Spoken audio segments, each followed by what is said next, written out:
What up, y'all? I'm just jumping on to just, chat for a second. I ain't really making this video for nobody in particular. I'm just talking about me. I'm gonna tell you all the story. If anybody cares, I care. Um, man, this whole year has been like it's been weird. Um, so I had 2 heart attacks in May, small ones. I'm here still. But one thing that I've never really seen talked about, and maybe it's because I haven't done the research, is how when you survive a health scare, everything else becomes meaningless. So, about 5 years ago, it was, on the eve of my 40th birthday, actually, kind of like when I turned 39. My goal was to be in the best shape of my life by the age of 40. And the reason why that number is so significant to me is because my dad died at 40. He had a massive heart attack and took him out. So my fear, since I think, started manifesting when I, had kids, my fear has always been having a heart attack at 40 and not being around to see my kids grow up, not being around here for my kids. So I actively tried to change that, That's when I started, working out heavy. That's when I changed my diet up. Like, I was sleeping, right? And I thought I was making good progress, man. Cause like I turned 40 right before everything shut down for COVID. Um, so that whole year, it was just like, you know, trying to be optimistic and stuff, and I was. Some people would say I was like, you know, foolishly optimistic. Um, but during COVID, man, I'll never forget. Like, because even though like all the other, the crap was going on around the world, everything was shut down. I was happy because I could see tangible progress. I could see like, the changes made in my body. Robin will tell you that like I was probably a little like weird, man, but like that's when everything is like right after that, everything broke down. She and I split in April of that year, but really don't mean nothing. And so up until last year, Thanksgiving last year, I was like, man, I hadn't even thought about it, man. But turning 40 used to scare me. And I was like, man, I'm 43 years old. I still exercise 3 to 4 times a week. I'm relatively healthy. Um, I eat, relatively not bad. You know what I'm saying? And then the day after Thanksgiving, I had heart attack number 1. And it wasn't like this big thing. And that's another thing. Like, I used to think, like, because really the only reference point was my dad, like, heart attack, massive.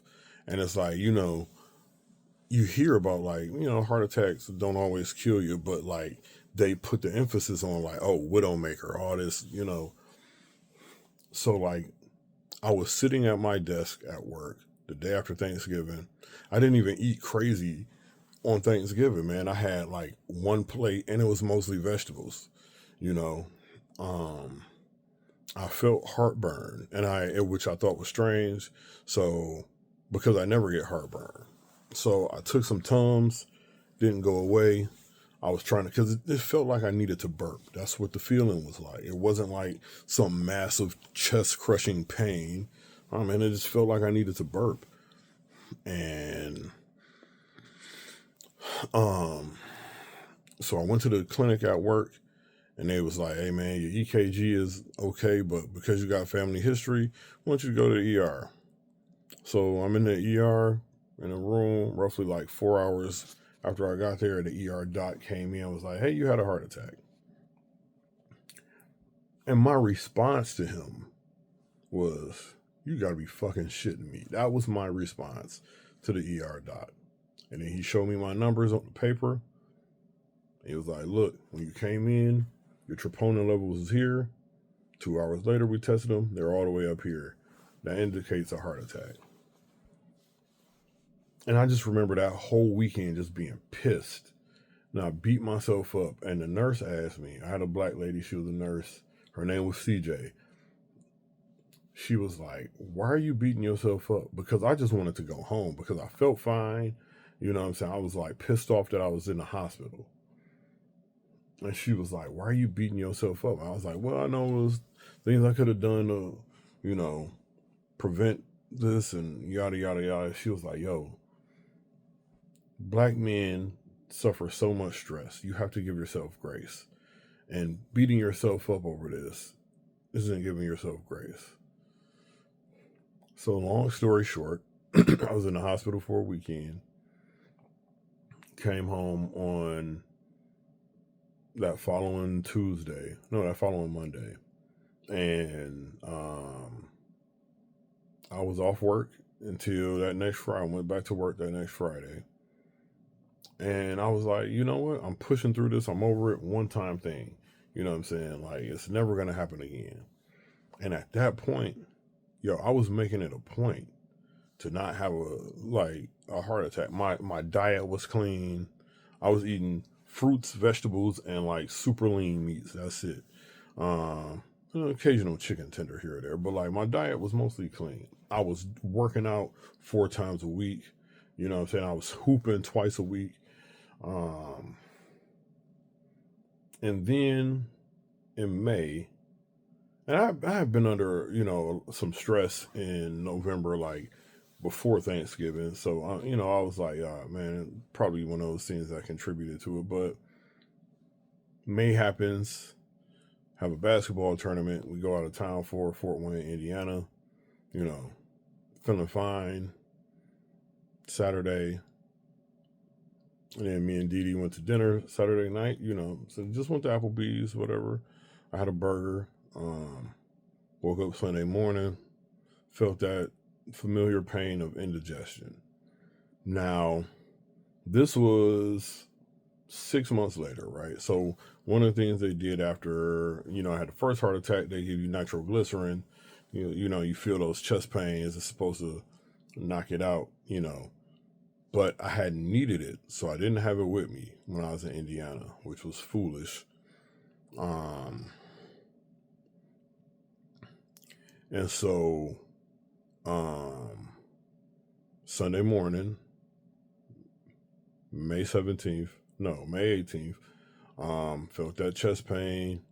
Again, make a teledoc appointment. They give me a prescription for nitro. I go to the Kroger right down the street from the hotel to pick it up. Then I go to the ER. Boom. Heart attack number 2. Now, what I found out during that hospital stay at Lutheran Hospital in Fort Wayne, Indiana, is that I had a 100% blockage in my RCA. I don't know which one of those arteries. Was not made aware of a blockage, the first time around.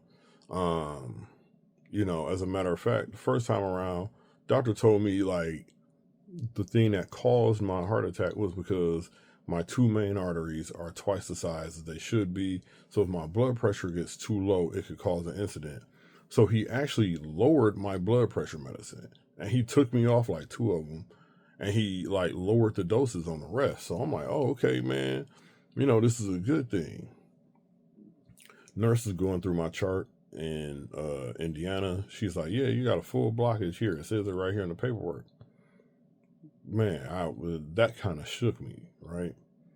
So Monday morning, they do a heart catheterization just to see, they check it out. sent me home on medicine, was like, hey man, just see your cardiologist as soon as you get back. So I'm at home healing. That next Friday morning, I get home on a Tuesday, right?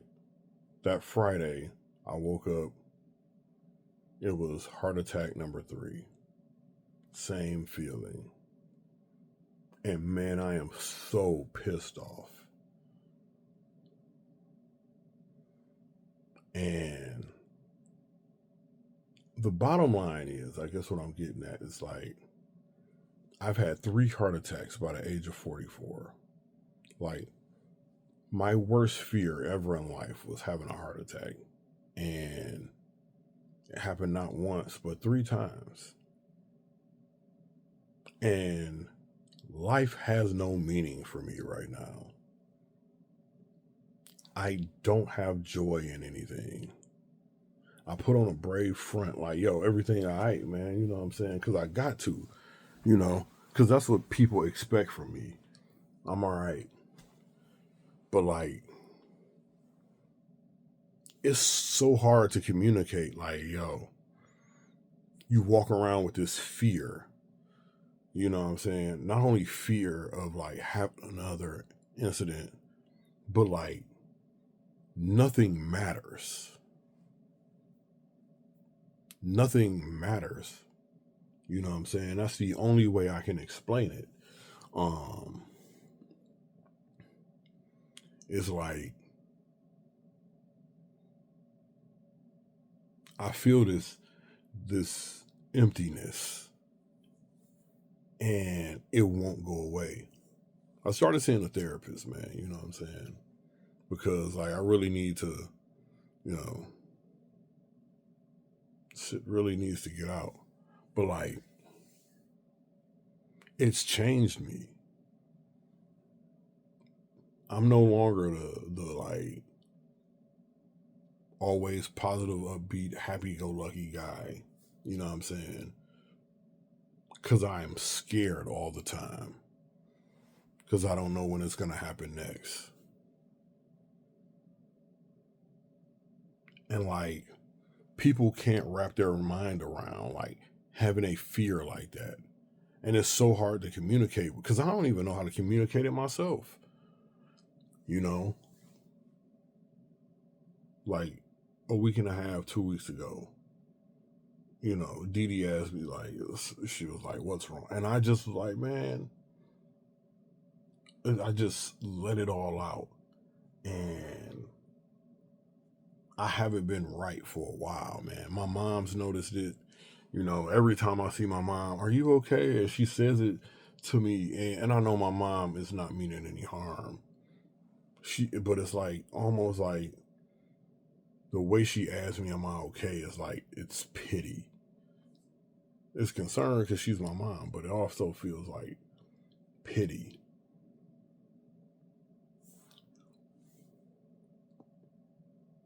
And I don't know what to do, man. Because I can't see, like, I can't see anything, like, um, ahead of me, man. It's like nothing has any meaning anymore. Um, and I've been trying to, like, pump myself up, man. Oh man, you still alive, you still here. You know what I'm saying? You got people that depend on you, man. The kids love you. You know what I'm saying? You got people in your corner rooting for you. And I know all that. But it doesn't matter. It's like it's meaningless almost.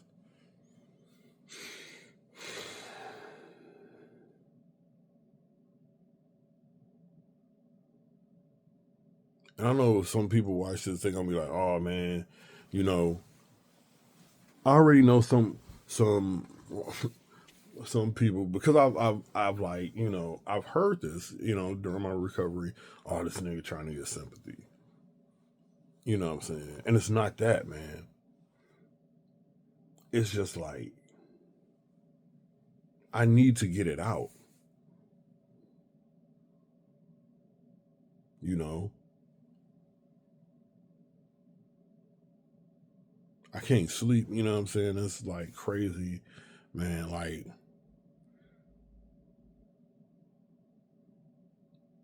the only joy I've had over you know what I'm saying, over the past, like, I can't remember, man. You know, I see my nieces and nephews and they bring me joy, you know, getting to interact with them. I see my kids all the time, you know what I'm saying? And I love my kids, you know. Live singing brings me joy, but that's like, it's like, it almost feels like, yo, I did all this to try to prevent my worst fear from coming true, and it still came true. Nothing else matters because it did not work.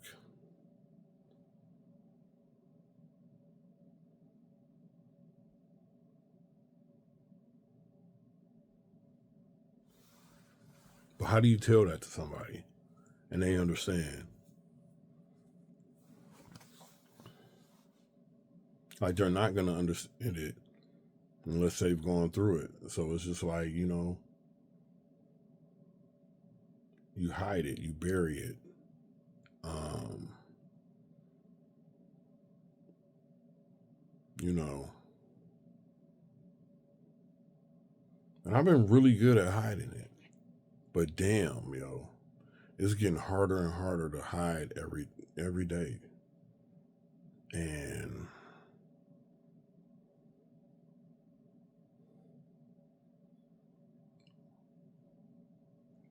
like, you know, it's so funny, man. During my appointment last week, man, my therapist was like, yo, he's like, hey man, how you doing today, man? You know, how was your week? And you know, I was like, man, it's been all right. And I was like, you know what? This is the one place I shouldn't have to fake the funk. And I was like, nah, I'm lying. That hasn't been good. And I like proceeded to talk for like 30 minutes. But how do you help people understand how you feeling when you can't even understand how you feeling?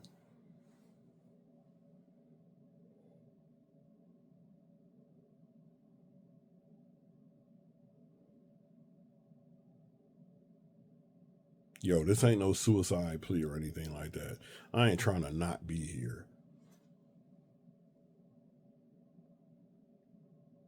I'm just sad and unhappy and scared. All that shit, yo. But I gotta put on a brave front, you know. I gotta fake it because I don't like that. Like, you know, I went back to work 3 weeks ago. And people been like, damn, Courtney, man, I ain't seen you in a long time. You know, tell them the reason. And it's almost like, oh, it's that look of pity, man. Are you all right? Are you taking care of yourself? And I was doing that before this shit happened. But I don't want that. It's like, I don't want to feel pity, man. I ain't trying to, like, I ain't, you know, making it so people have pity for me. I just, you know, it's because somebody else might be feeling like this, man. You know, I'm just trying to relate to people. That's all I ever do is try to relate to people. But man, this is like, it's like, man, what matters anymore? But look, man, I'm gonna keep getting up every day, trying to push through it, because that's what I do. Put on a brave face when I know nobody understands, because that's what I do. All right, y'all.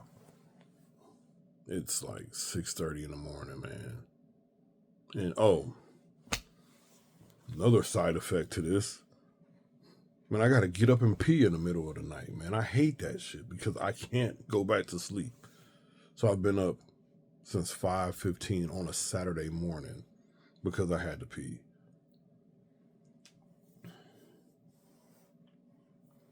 But man, y'all have a good day. Be blessed. Have a good weekend or whatever.